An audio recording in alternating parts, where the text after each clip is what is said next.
Hello and welcome. Happy Christmas, happy Hanukkah, happy holidays, or happy Tuesday for those of you not celebrating anything today. Feeling very inspired and very called to go live right now. And I just trust that whenever this finds you, wherever you are, that this will serve you today. And I trust that you will receive insights, clarities, connections, and alignments that you have been seeking and that you have been asking for, and that you can get some answers to those questions. So today is part 3 of our Dark Night of the Soul series. Hello, I'm your sweet and sour, full of power, purple water falling from the sky, violet rain freedom, and I am your spiritual life and business coach. I have been doing coaching for 11 years, January 10th. That is when I started my business 11 years ago.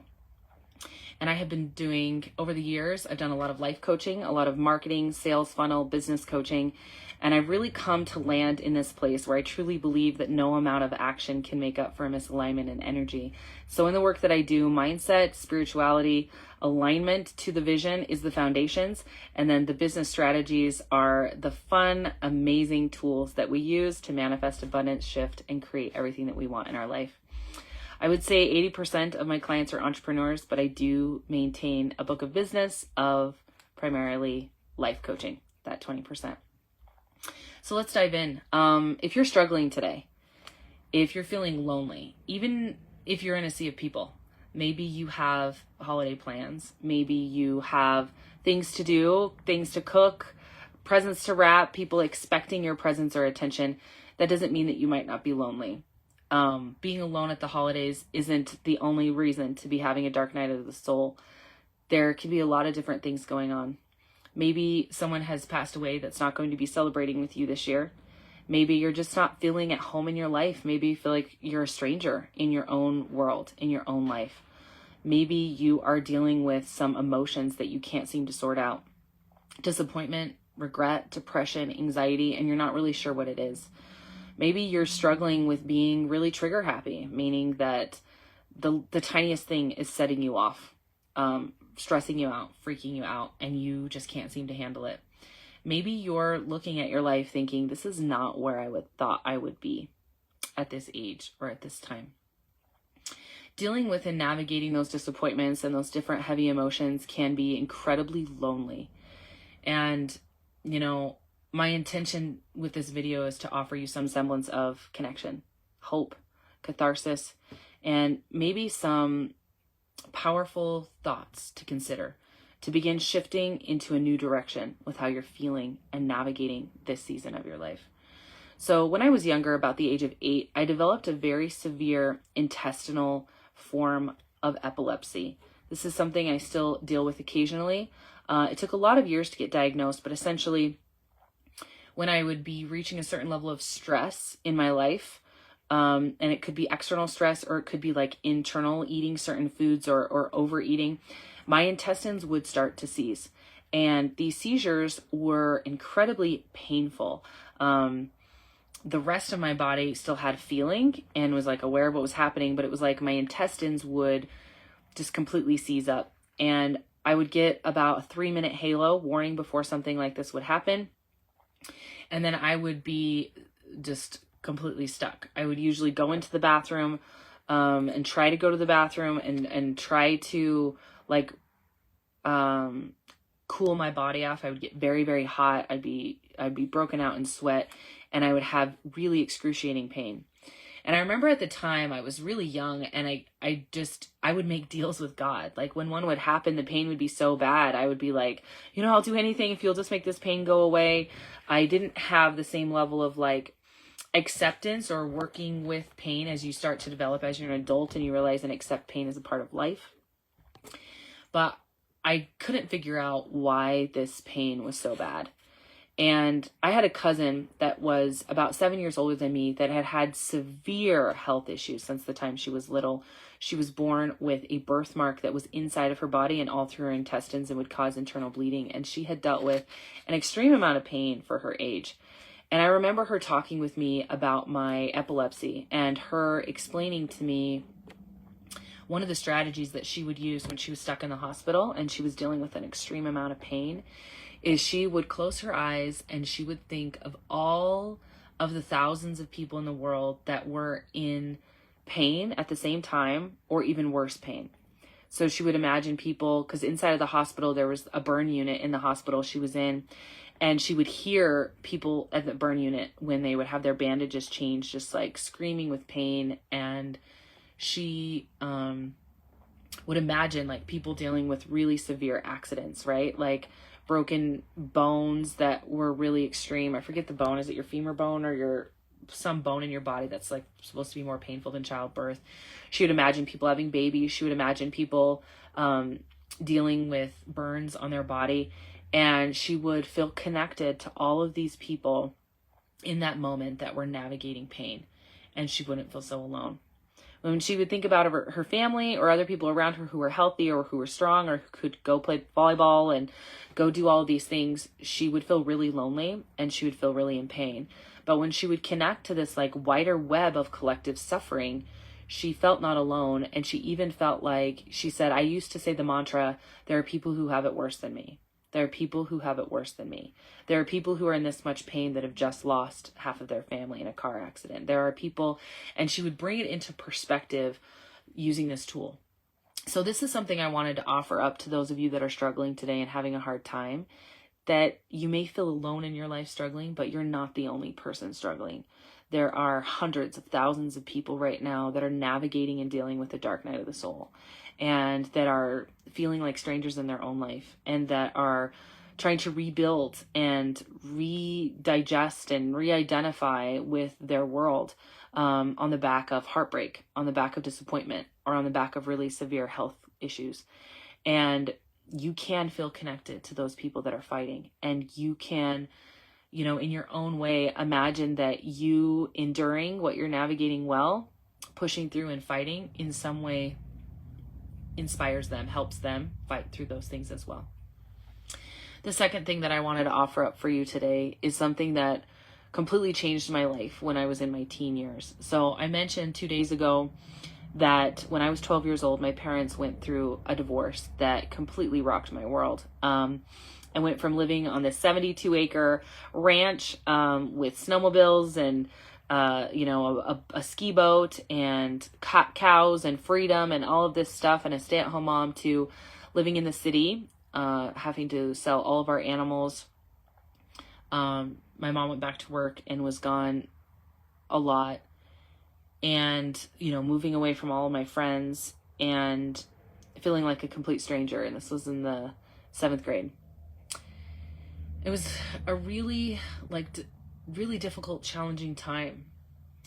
And a series of unfortunate things started happening in a row when that happened. My brother started dealing with some really severe mental health issues and attempted suicide.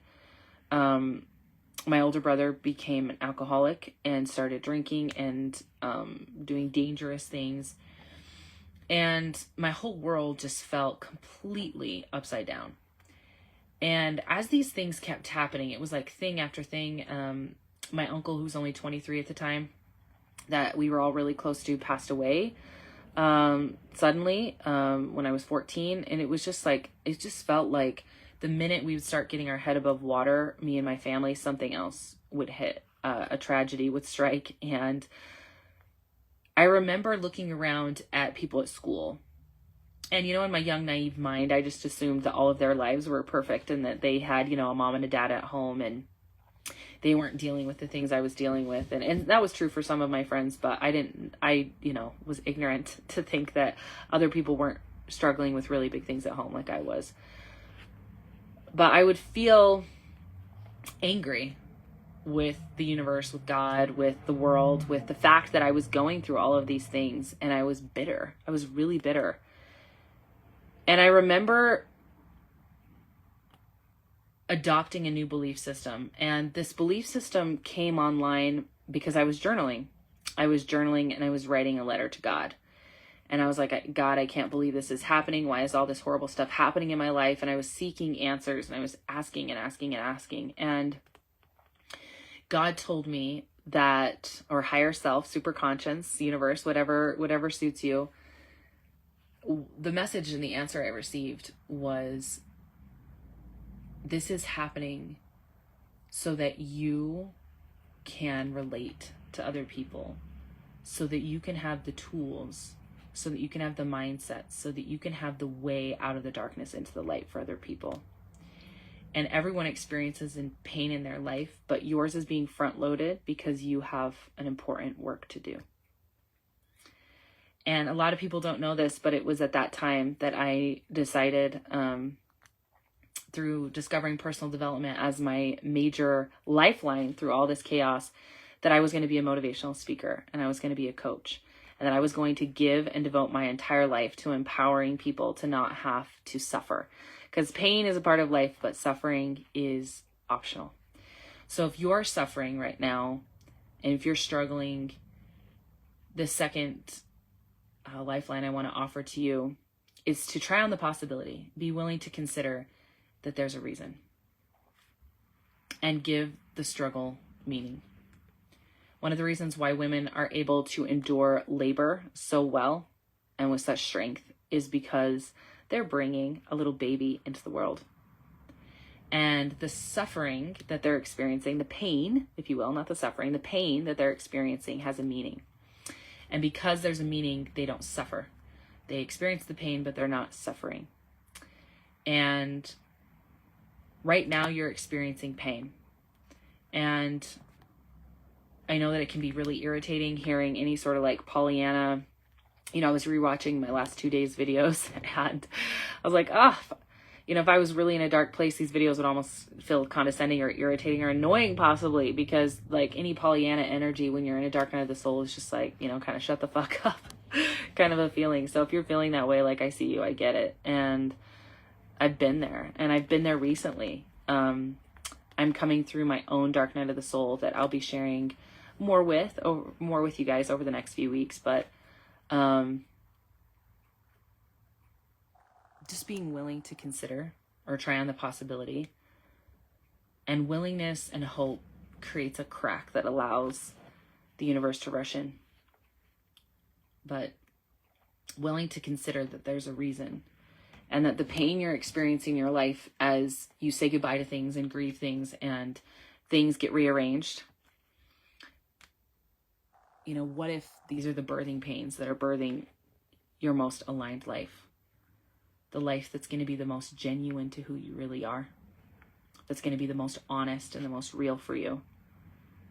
And maybe the timing of things, as terrible as it feels, is actually possibly, are you willing to consider that it's possibly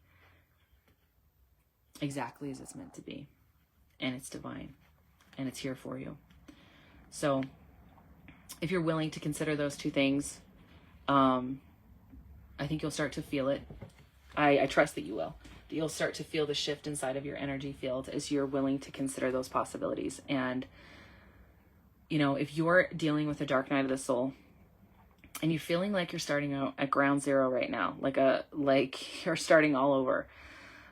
Maybe you're single. Maybe you're worse in your body and your health than it's ever been, or, starting over in your career. Whatever your rock bottom is, your starting over moment, I want to invite you to consider joining me for my Dark Night of the Soul program. I've been feeling so called and so inspired to create a support system and a structure. The program that I've designed is unbelievable. And it's based on me coming through my most recent Dark Night of the Soul moment. And I haven't talked a ton about it. I've seeded some things in here and there, and I'll be talking more about it in the next couple weeks. But fill into that. If you're knowing and you're ready to allow your rock bottom moment to be your launch pad to the best year of your life. And I know it's hard to hear that right now, possibly, but 2025 has a lot in store for all of us. I invite you to reach out, shoot me a message, and let's jump on the phone. And there's no obligation. This isn't a sales pitch. This is genuinely looking at, and I'd love to gift you a plan as I'm saying that. I'd love to spend 30 minutes together actually helping you craft a plan to turn things around. And then if you want my help implementing it, then we'll talk about you working with me in a more one-on-one type of way. So that is the message I have for you, beautiful souls, on this glorious Christmas Eve day, December 24th, 2024. Regardless of when you're seeing this video, you're finding it for a reason. And if I'm still taking on clients at that time, you can reach out to me for sure. If not, this program will eventually be turned into a standalone course for people ongoing into the future whenever you see this. So send you guys so much love today. Please, if this served you, share this out. And as always, I'm sending you a lot of love. Be well and believe that you are made for amazing things.